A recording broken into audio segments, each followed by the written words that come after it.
दोस्तों, एक बार धरती पे एक अज्ञात जीव, एक अज्ञात मतलब कि प्राणी आकर टपक पड़ता है। एग्जाम्पल के तौर पे आप कोई मिल गया का जादू ले सकते हैं या फिर पीके फिल्म के आमिर खान को ले सकते हैं। अब वो अज्ञात व्यक्ति आकर रेगिस्तान में टपक गया। गर्मी का मौसम, रेगिस्तान में बहुत गर्मी, बहुत ज़्यादा धूप, और वो अज्ञात व्यक्ति धरती के नियमों से अनजान था। उसे कुछ नहीं पता धरती पे लोग क्या खाते हैं, क्या पीते हैं, कैसे जीते हैं, कैसे अपना जीवन व्यतीत करते हैं, वो नहीं जानता। अब वहाँ रेगिस्तान में उसको बहुत ज़ोरों की प्यास लगने लगी। वो प्यास के मारे तड़पने लगा, उसका गला सूखने लगा, उसके होंठ सूखने लगे, और वो समझ नहीं पा रहा था कि मैं इस चीज़ से मुक्ति पाने के लिए क्या करूं। इतने में ही उसको एक मनुष्य दिखता है। वो उस मनुष्य के पास जाता है और पूछता है कि जी मेरे साथ ऐसा हो रहा है, मुझे प्यास लग रही है। उसने अपनी लैंग्वेज में उसको समझाया कि अब मैं क्या करूं, इस चीज़ से मुझे मुक्ति कैसे मिलेगी। तो उस भले मानुस ने उसे बताया कि भाई साहब, आप कहीं से पानी ढूंढ लीजिए और पानी पी लीजिए, आपका जीवन बच जाएगा, वरना इस रेगिस्तान में पता नहीं आपके साथ क्या होगा। पानी के बिना आपकी ज़िंदगी नहीं बच जाएगी, पानी पी लीजिए तो आप बच जाओगे। अब उस अज्ञात व्यक्ति के दिमाग में ये बात बैठ गई कि भाई एक पानी ही ऐसी चीज़ है जो तुझे बचा सकती है, और वो पानी की तलाश में जुट गया। रेगिस्तान में इधर उधर पानी ढूंढने लगा, लेकिन उसे कहीं पानी नहीं मिला। अब वो अचानक से एक और मनुष्य से टकराता है जिसके हाथ में कुछ बॉटल्स थी, और वो सोचता है कि क्या पता उसके पास पानी हो, जैसे मैं पानी ढूंढ रहा हूँ तो क्या पता उसके पास पानी हो, उसके पास पानी की व्यवस्था हो। तो वो उस व्यक्ति के पास जाता है और उससे कहता है कि भाई साहब, मैं ऐसे ऐसे इस प्यास से बड़ा परेशान हो गया हूँ और मेरी बस मरने वाली हालत हो गई है। अगर आपके पास पानी है तो आप मुझे प्लीज़ पानी दे दीजिए। उस मनुष्य ने उससे कहा, जो दूसरा व्यक्ति मिला, कि नहीं मेरे पास पानी तो नहीं है, लेकिन हाँ ये जूस की बोतल्स हैं, आप ये जूस पी सकते हो। लेकिन अब उस अज्ञात व्यक्ति के दिमाग में तो सिर्फ ये बैठा हुआ था कि नहीं जी, मेरी ज़िंदगी तो सिर्फ़ और सिर्फ पानी से बचेगी और मुझे पानी ही ढूंढना है, मुझे पानी ही मिलना है। और वो उसके जूस के ऑफ़र को ठुकरा के वहाँ से चला जाता है, और पानी की तलाश में घूमते घूमते वो बेचारा अपनी ज़िंदगी से हाथ खो बैठता है। अब इस स्टोरी से, इस कहानी से हमें क्या शिक्षा मिलती है? हमें शिक्षा ये मिलती है कि अधूरा ज्ञान व्यक्ति के लिए कितना हानिकारक होता है। अगर उस अज्ञात मनुष्य, उस अज्ञात जीव को ये पता होता कि अरे भैया, पानी के अलावा जूस पीने से भी तेरी ज़िंदगी उस समय बच सकती थी, तो उसकी ज़िंदगी आज ज़िंदा होती। ये एक कहानी है, मतलब कि वो उस कहानी में बच सकता था जूस को पी के भी, लेकिन उसके दिमाग में तो ये माइंड सेट बैठ चुका था कि जी मेरी ज़िंदगी तो पानी से बचेगी। इसी कारण उसको अपने प्राण त्यागने पड़े, अपने प्राणों से हाथ धोना पड़ा। तो दोस्तों, अधूरा ज्ञान बहुत ही हानिकारक होता है। आज का ये वीडियो ऐसे ही एक टॉपिक के ऊपर मैंने बनाया है, ऐसे ही एक मुद्दे के ऊपर बनाया है, जो कि संबंधित है एक बहुत ही फेमस यूट्यूबर मिस्टर मनोज दे से। अब ये वीडियो मैंने उनके ऊपर इसलिए बनाया है, मुद्दा ये है कि उन्होंने अपनी रिसेंट एक वीडियो में अपनी ऑडियंस को मिसगाइड किया है। कुछ यूट्यूब के नियम, कुछ रूल उन्होंने बताए हैं जो कि बहुत ही मिसगाइडिंग थे। इस वीडियो में हम यही जानेंगे कि ऐसा क्या उन्होंने बोला जो कि मिसगाइडिंग था और किसी छोटे यूट्यूबर के लिए वो काफ़ी हानिकारक हो सकता था। जानने के लिए वीडियो में लास्ट तक बने रहिए। चलिए जल्दी से शुरू करते हैं आज का इंटरेस्टिंग वीडियो। नमस्कार, मैं हूं जगमोहन और आप देख रहे हैं टेक्निकल हिंडोला। दोस्तों, अगर वीडियो शुरू करने से पहले अगर आपने अभी तक हमारे चैनल को सब्सक्राइब नहीं किया है तो फटाफट से सब्सक्राइब कर लीजिए। इस तरह के इंटरेस्टिंग और नॉलेज वाले वीडियो इस चैनल पर आपको मिलते ही रहेंगे। वीडियो अच्छी लगे तो लास्ट में लाइक और शेयर भी कर देना अपने दीन बंधुओं को। तो दोस्तों, शुरू करते हैं वीडियो। दोस्तों, हुआ क्या है कि कल मनोज दे साहब ने अपने चैनल पर एक वीडियो अपलोड करी जिसका टाइटल था 4000 hour watch time monetization rule changed. इन्होंने मोनेटाइजेशन से संबंधित एक रूल लाइव स्ट्रीमिंग का इसके अंदर बताया था।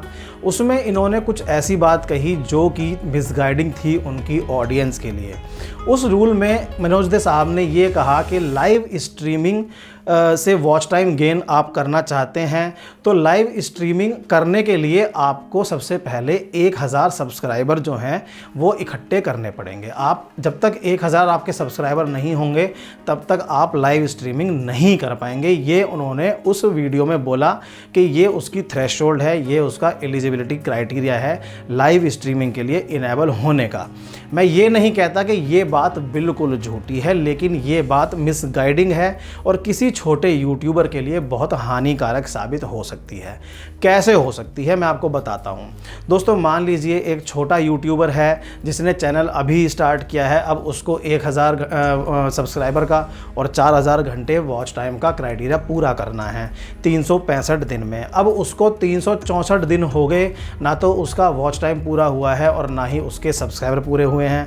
365वां दिन आया और उसके 1000 सब्सक्राइबर पूरे हो गए, लेकिन उसके वॉच टाइम में कमी रह गई 100 घंटे की। 100 घंटे मान लीजिए, 150 घंटे मान लीजिए, 50 घंटे मान लीजिए, अब दिन में घंटे होते हैं 24। अब वो बेचारा क्या करे, उसके हाथ से बात निकल गई, बहुत ही नैरो एस्केप इसको हम कहेंगे।